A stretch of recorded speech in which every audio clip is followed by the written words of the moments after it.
Welcome to Day 5 of our daily Bible reading session. Today we would be reading Genesis chapter 12 through chapter 15. Genesis chapter 12. Now the Lord had said to Abram, "Get out of your country, from your family, and from your father's house, to a land that I will show you. I will make you a great nation. I will bless you and make your name great, and you shall be a blessing. I will bless those who bless you, and I will curse him who curses you. And in you all the families of the earth shall be blessed." So Abram departed as the Lord had spoken to him, and Lot went with him. And Abram was 75 years old when he departed from Haran. Then Abram took Sarai his wife, and Lot his brother's son, and all their possessions that they had gathered, and the people whom they had acquired in Haran, and they departed to go to the land of Canaan. So they came to the land of Canaan. Abram passed through the land to the place of Shechem, as far as the terebinth tree of Moreh, and the Canaanites were then in the land. Then the Lord appeared to Abram and said, "To your descendants I will give this land." And there he built an altar to the Lord who had appeared to him. And he moved from there to the mountain east of Bethel, and he pitched his tent with Bethel on the west, and Ai on the east. There he built an altar to the Lord, and called on the name of the Lord. So Abram journeyed, going on still toward the south. Now there was a famine in the land, and Abram went down to Egypt to dwell there, for the famine was severe in the land. And it came to pass, when he was close to entering Egypt, that he said to Sarai his wife, "Indeed, I know that you are a woman of beautiful countenance. Therefore it will happen, when the Egyptians see you, that they will say, 'This is his wife,' and they will kill me, but they will let you live. Please say you are my sister, that it may be well with me for your sake, and that I may live because of you." So it was, when Abram came into Egypt, that the Egyptians saw the woman, that she was very beautiful. The princes of Pharaoh also saw her, and commended her to Pharaoh. And the woman was taken to Pharaoh's house. He treated Abram well for her sake. He had sheep, oxen, male donkeys, male and female servants, female donkeys, and camels. But the Lord plagued Pharaoh and his house with great plagues because of Sarai, Abram's wife. And Pharaoh called Abram and said, "What is this you have done to me? Why did you not tell me that she was your wife? Why did you say she is my sister? I might have taken her as my wife. Now therefore here is your wife. Take her and go your way." So Pharaoh commanded his men concerning him, and they sent him away with his wife and all that he had. Genesis chapter 13. Then Abram went up from Egypt, he and his wife, and all that he had, and Lot with him, to the south. Abram was very rich in livestock, in silver and in gold. And he went on his journey from the south as far as Bethel, to the place where his tent had been at the beginning, between Bethel and Ai, to the place of the altar which he had made there at first. And there Abram called on the name of the Lord.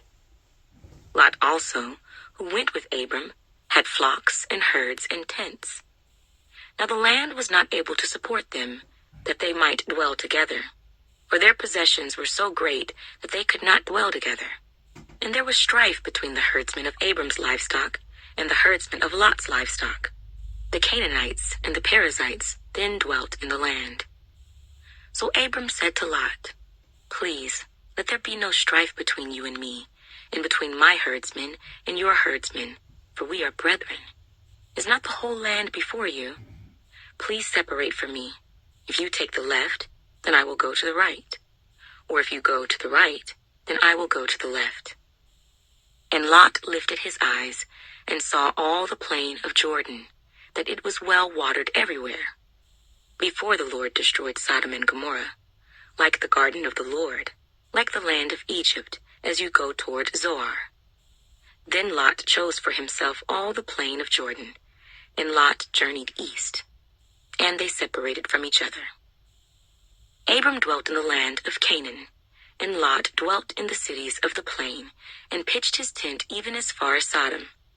But the men of Sodom were exceedingly wicked and sinful against the Lord. And the Lord said to Abram, after Lot had separated from him, "Lift your eyes now, and look from the place where you are, northward, southward, eastward, and westward. For all the land which you see, I give to you and your descendants forever. And I will make your descendants as the dust of the earth, so that if a man could number the dust of the earth, then your descendants also could be numbered. Arise, walk in the land through its length and its width, for I give it to you." Then Abram moved his tent, and went and dwelt by the terebinth trees of Mamre, which are in Hebron, and built an altar there to the Lord. Genesis chapter 14. And it came to pass in the days of Amraphel, king of Shinar, Arioch, king of Elasar, Chedorlaomer, king of Elam, and Tidal, king of nations, that they made war with Bera, king of Sodom, Birsha, king of Gomorrah, Shinab, king of Admah, Shemeber, king of Zeboim, and the king of Bela, that is Zoar. All these joined together in the valley of Siddim, that is the Salt Sea. 12 years they served Chedorlaomer, and in the 13th year they rebelled. In the 14th year, Chedorlaomer and the kings that were with him came and attacked the Rephaim in Ashtaroth Karnaim, the Zuzim in Ham, the Emim in Sheva Kiriathaim, and the Horites in their mountain of Seir, as far as El Paran, which is by the wilderness. Then they turned back and came to En Mishpat, that is, Kadesh, and attacked all the country of the Amalekites, and also the Amorites, who dwelt in Hazazon Tamar.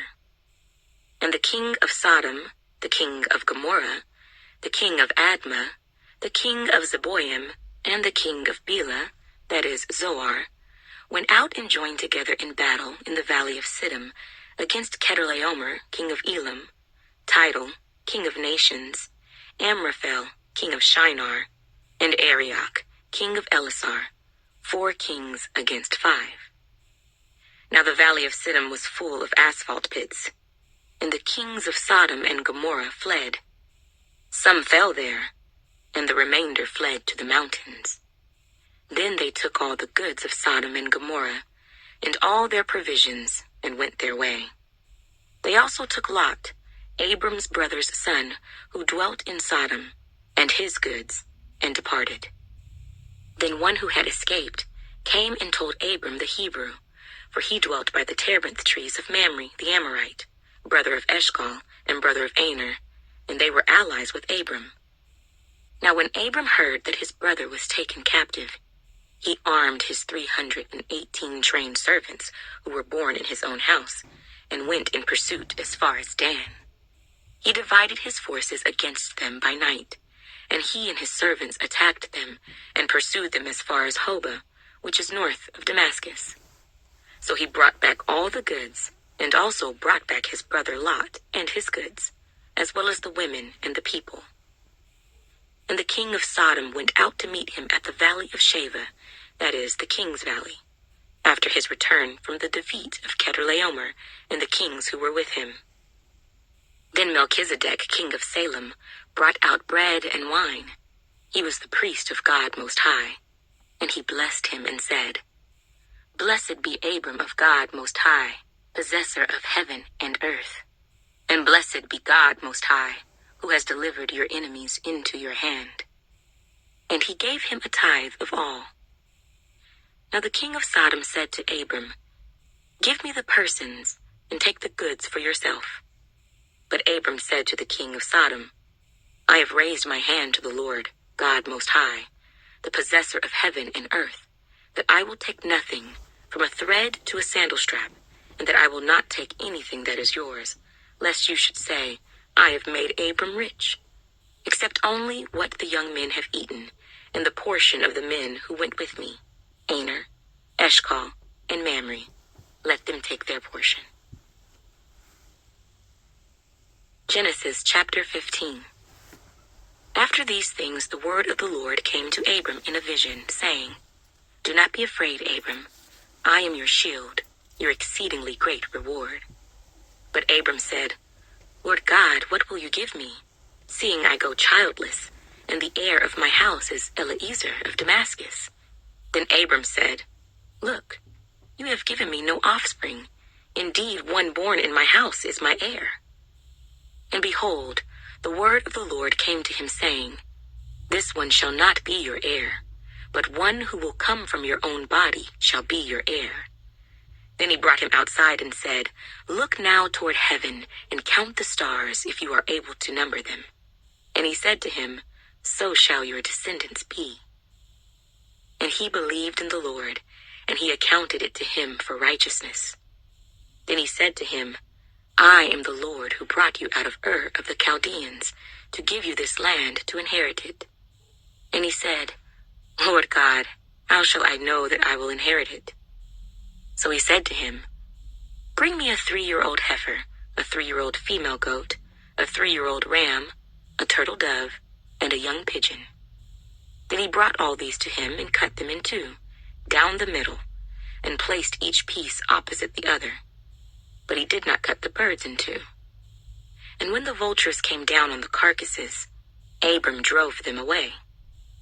Now when the sun was going down, a deep sleep fell upon Abram, and behold, horror and great darkness fell upon him.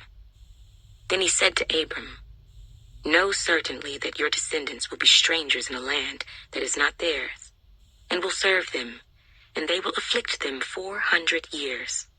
And also the nation whom they serve I will judge. Afterward they shall come out with great possessions. Now as for you, you shall go to your fathers in peace. You shall be buried at a good old age. But in the 4th generation they shall return here, for the iniquity of the Amorites is not yet complete." And it came to pass, when the sun went down and it was dark, that behold, there appeared a smoking oven and a burning torch that passed between those pieces. On the same day the Lord made a covenant with Abram, saying, "To your descendants I have given this land, from the river of Egypt to the great river, the river Euphrates, the Kenites, the Kenizzites, the Cadmonites, the Hittites, the Perizzites, the Rephaim, the Amorites, the Canaanites, the Girgashites, and the Jebusites."